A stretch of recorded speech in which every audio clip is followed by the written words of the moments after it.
இருக்கே. வணக்கம்.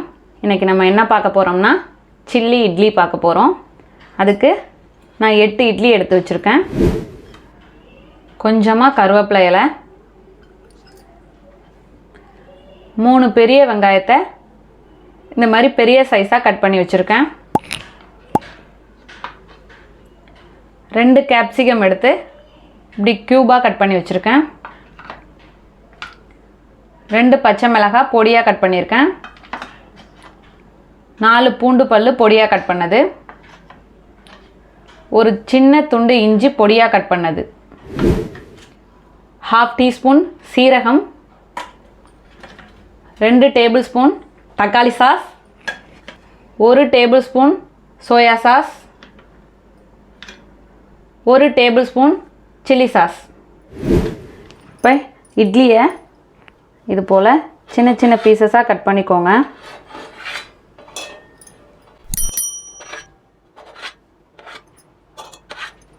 இதே போல் எல்லா இட்லியும் கட் பண்ணி எடுத்துகிட்டு வந்துடுவோம். இப்போது எல்லா இட்லியும் இது போல் கட் பண்ணி எடுத்துகிட்டு வந்தாச்சு.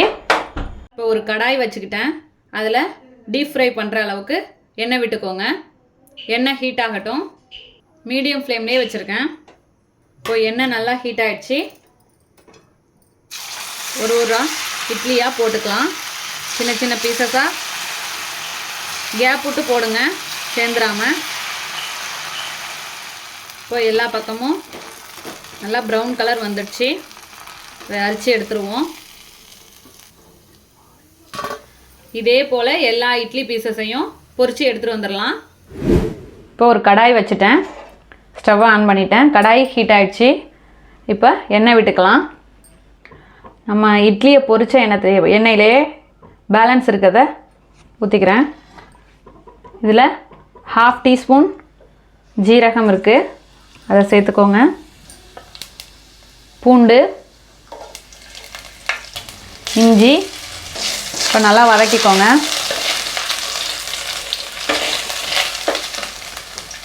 இல்லை பச்சை மிளகாய்,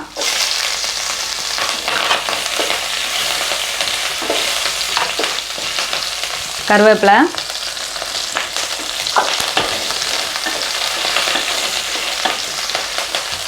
ஆனியன்,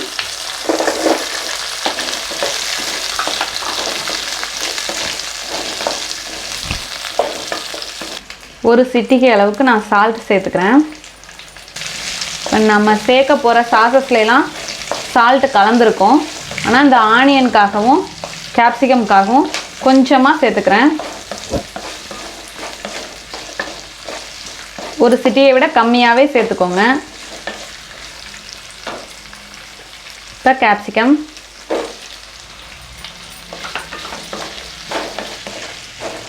ஒரு 2 நிமிஷம் வதக்குங்க. இப்போ நல்லா கண்ணாடி போல் வதங்கிடுச்சு. இப்போ சாசஸ்லாம் சேர்த்துக்கலாம். Soya sauce, chilli sauce, tomato sauce, எல்லாத்தையும் சேர்த்து வதக்கிப்போம். இதோட நம்ம பொரிச்சு வச்சுருக்க இட்லியையும் சேர்த்துக்கலாம். எல்லாத்தையும் சேர்த்து கலந்து விட்டுக்கோங்க.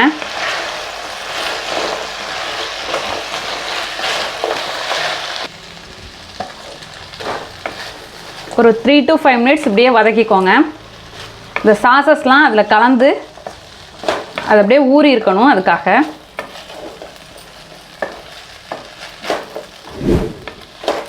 இப்போ பாருங்கள், சூப்பராக தயாராகிடுச்சு.